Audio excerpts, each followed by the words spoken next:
Hopkins ने करी। शब्द किसने दिया बेटा? सी फंक ने दिया। किसने दिया? सी फंक। आ रही बात समझ में? हाँ। अब देखो विटामिन जो होते हैं कितने प्रकार के? A B C D E के। कितने प्रकार के? मुख्य रूप से 6 प्रकार के। कितने प्रकार के हैं? 6। तो विटामिन की खोज किसने करी? एच हॉपकिंस ने करी।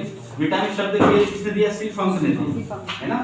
देखो इनकी मात्रा, इनकी जो शरीर की मात्रा बहुत कम आवश्यकता होती है। कितनी आवश्यकता होती है? बहुत ज्यादा आवश्यकता नहीं होती। क्यों? क्योंकि ऊर्जा तो मिल नहीं रही है कि आपकी शरीर की क्या गतिविधियों को संचालित करता है? कौन? विटामिन। तो इनको, इनकी शरीर में बहुत कम आवश्यकता होती है। ये कहां से मिलते हैं बेटा? खाद्य पदार्थों से मिलते हैं। विटामिन को शरीर, आपका शरीर नहीं बनाता है। समझ में आप बात को? विटामिन कौन नहीं बनाता है? और आपकी बॉडी नहीं बनाती विटामिन को, ठीक है। विटामिन कहां से मिलते हैं? बाहर से मिलते हैं। आप खाते हो ना चीजें, उनसे आपको क्या मिलते हैं? विटामिन मिलते हैं। और इनकी कमी से क्या हो जाते हैं? रोग हो जाते हैं। विटामिन की कमी से क्या होते हैं? रोग होते हैं। ये क्या काम करते हैं? तो विभिन्न उपापचय क्रियाएं उनको क्या करते हैं? नियंत्रित करते हैं। क्या करते हैं? कौन करता है? विटामिन। क्लियर है? अब देखिए विटामिन ए और बी की खोज किसने करी? मैकुलर ने करी। किसने करी? विटामिन ए और बी की खोज किसने करी? मैकुलर ने करी। विटामिन सी की खोज किसने करी? होलकट ने करी। किसने करी? होलकट ने। और विटामिन डी की खोज किसने करी? हॉपकिंस ने करी। हाँ, विटामिन की किसने करी? अगर ओवरऑल विटामिन आई, केवल बस विटामिन की बात हो रही तो किसने करी? हॉपकिंस ने करी। नाम किसने दिया? सी फंक ने दिया। लेकिन यहाँ विटामिन के डिवाइड की बात कर रहे हैं, ए बी सी डी की किसने करी, तो उनके नाम अलग अलग है, ठीक है। अब देखिए घुलनशीलता के आधार पर विटामिन कितने प्रकार है। भाई घुलनशीलता या विलेयता किसके अंदर? जल या वसा के अंदर। किसके अंदर? कोई विटामिन जल में घुल रहा है, कोई वसा में घुल रहा है, उसके आधार पर विटामिन को हम दो भागों में बांटते हैं कि जो घुलनशील है, जल में घुलनशील है। किसमें घुलनशील है? जो विटामिन जल में घुलनशील है कौन कौन से? बी और सी। विटामिन बी और सी किसमें घुलनशील है? जल में। फिर वसा में घुलनशील कौन कौन से? ए डी ई के। कौन कौन से होते हैं? अरे क्लियर है आपको? अब देखिए विटामिन ए पढ़ रहे हैं, इसका रासायनिक नाम क्या है बेटा? रेटिनॉल है। क्या है? ये वसा के अंदर घुलनशील है। वसा के अंदर घुलनशील। इसकी कमी से रतौंधी रोग हो जाता है। कौन सा रोग? या जेरोथेल्मिया। ये सब आंख से संबंधित रोग है। किससे संबंधित है? अरे क्लियर है आपको? डायरेक्ट प्रश्न आता है, कोई टफ टास्क देंगे। यहाँ से प्रश्न पूछा गया एमपीपीएस में, विटामिन की खोज किसने करी? विटामिन ए का नाम किसने दिया? विटामिन ए की खोज किसने करी? ये प्रश्न पूछे गए। उसके बाद इनमें से कौन सा वसा में घुलनशील है, कौन सा नहीं है, ये प्रश्न पूछा गया। फिर विटामिन ए से कैसे प्रश्न पूछा, इसका नाम, रासायनिक नाम बताइए, इससे कौन सा रोग होता है। अरे क्लियर आपको?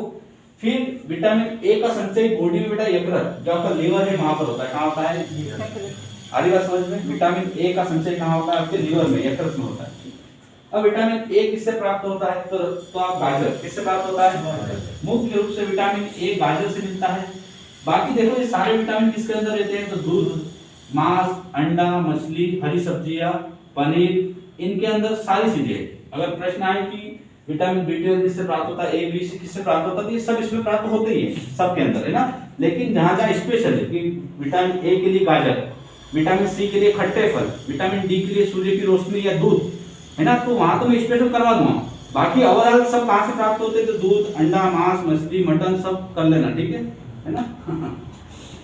हरे पत्तेदार सब्जियां। चल अब विटामिन बी है, कौन सा है? बी।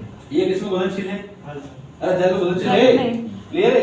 तो इस विटामिन में नाइट्रोजन पाया जाता है। क्या पाया जाता है? नाइट्रोजन। इस विटामिन में नाइट्रोजन पाया जाता है विटामिन बी में। क्लियर है? एक होगा आपका विटामिन बी12। हाँ, इसमें कोबाल्ट पाया जाता है। क्या पाया जाता है? कोबाल्ट ना। तो ये दो चीज ध्यान रखना है। विटामिन बी है, विटामिन बी के अंदर क्या पाया जाता है? नाइट्रोजन। अब देखो विटामिन बी के बहुत सारे प्रकार हैं। उसके अंदर विटामिन B1 है। कौन सा है? B1। इसका रासायनिक नाम है थायमिन। ये जल में घुलनशील है। किसमें घुलनशील है? जल में। रहे बीज। हां, इससे बेरी बेरी रोग हो जाता है। कौन सा रोग हो जाता है? Beriberi. कौन सा रोग हो रहा है? Beriberi. अब है विटामिन B2। कौन सा है? B2। इसका रासायनिक नाम है राइबोफ्लेविन। क्या है? राइबोफ्लेविन। ये किसमें घुलनशील है? जल में घुलनशील। और इससे कौन सा रोग होता है? तो आपके जो जीभ है, त्वचा है, उनमें क्या रूखापन आ जाता है। क्या आ जाता है? रूखापन। क्लियर? फिर आपका विटामिन B3 है। कौन सा है? B3। इसका रासायनिक नाम नियासिन है। क्या है? नियासिन या नियोटिनामाइड। इसकी कमी से आपका पेलेग्रा रोग हो जाता है। कौन सा रोग हो जाता है? अब विटामिन B6 है। कौन सा है? B6। ये किसके बारे में पढ़ रहे हैं? विटामिन बी के प्रकारों के बारे में पढ़ रहे हैं। किसके बारे में पढ़ रहे हैं? विटामिन B6 का नाम पायरोडॉक्सिन है। क्या है? पायरोडॉक्सिन। इसकी कमी से क्या होता है? शारीरिक वृद्धि अवरुद्ध हो जाती है, अरक्तता हो जाता है, एनीमिया। क्या हो जाता है बेटा? एनीमिया। क्या हो जाता है ना? ब्लड बनना कम हो जाता है आपका। किसमें विटामिन B6 का रासायनिक नाम इसका क्या है, पायरिडॉक्सिन है। इसकी कमी से शरीर की वृद्धि अवरुद्ध हो जाती है, अवरुद्ध मतलब रुक जाती है, क्या हो जाती है, वृद्धि रुक जाती है, अरक्तता। फिर है आपका विटामिन B12, कौन सा है, B12, इसका रासायनिक है साइनोकोबाल्मिन है, कौन सा है, साइनोकोबाल्मिन। इसमें कोबाल्ट धातु उपस्थित होती है, ये रक्त की उत्पत्ति में सहायक होता है। विटामिन B12 क्या करता है, रक्त का निर्माण करवाता है, क्या करवाता है, रक्त का निर्माण। आरबीसी के संश्लेषण में क्या है, सहयोगी है, क्या है, सहयोगी, कौन, B12। फिर इसकी कमी से क्या हो जाता है, अरक्तता हो जाती है और पांडु रोग हो जाता है, क्या हो जाता है, पांडु रोग ना। ये रोग पांडु रोग क्या होता है, ये सब उधर पढ़ेंगे, रोग के अंदर पढ़ेंगे। ठीक, तो आपका विटामिन बी, ये अगला है विटामिन सी है, क्या है, विटामिन ए खत्म हो गया है, बी खत्म हो गया, अब क्या पढ़ रहे हैं, विटामिन सी। विटामिन सी का रासायनिक नाम है बेटा एस्कॉर्बिक एसिड, ये जल में घुलनशील है, ये जल में घुलनशील। इसकी कमी से स्कर्वी रोग, वेरी मोस्ट इंपोर्टेंट। स्कर्वी क्या होता है, दांत और मसूड़ों से ब्लड निकलना, स्कर्वी रोग हो जाता है। इसके उपाय क्या, खट्टे फल खाओ, क्या खाओ बेटा, ये बहुत महत्वपूर्ण है, कई बार प्रश्न पूछा। फिर विटामिन डी है, क्या है, डी, इसका रासायनिक नाम कैल्सीफेरोल है, क्या है, कैल्सीफेरोल। वसा के अंदर घुलनशील है, काम क्या करता है, हड्डियों को मजबूत करता है ना, क्या करता है, हड्डियों को, है ना, हड्डियां मजबूत करके दूसरी हड्डियां तोड़ो बेटा, है ना। फिर इसकी कमी से क्या रोग हो जाता है, रिकेट्स हो जाता है, क्या हो जाता है, ये रिकेट्स रोग बच्चों को हो जाता है, क्या हो जाता है, इस रिकेट्स को सूखा रोग बोलते हैं, क्या बोलते हैं, सूखा रोग। वयस्क में कौन सा रोग हो जाता है, ऑस्टियोमलेशिया, कौन सा रोग हो जाता है, ऑस्टियोमलेशिया। किससे हो जाता है, विटामिन डी से। जागते रहो बेटा, है ना, जागते रहो, है ना, सपने मत देखो। सूर्य की किरणों से विटामिन डी प्राप्त होता है, एक ऐसा मात्र विटामिन है जो शरीर के अंदर बनता है, कौन सा, विटामिन डी, लेकिन बहुत माइनर ना, ज्यादा नहीं बनता है ना। इसमें दूध वगैरह है, किससे ज्यादा, दूध ना, दूध और पनीर वगैरह खाओ तो विटामिन डी मिलेगा, है ना, इसलिए जिम जाते हैं पनीर खाने में बोलते हो, है ना। फिर विटामिन ई है, रासायनिक नाम क्या है, टोकोफेरॉल बेटा, क्या है, टोकोफेरॉल। और ये वसा में घुलनशील है, किसमें घुलनशील है, वसा है ई।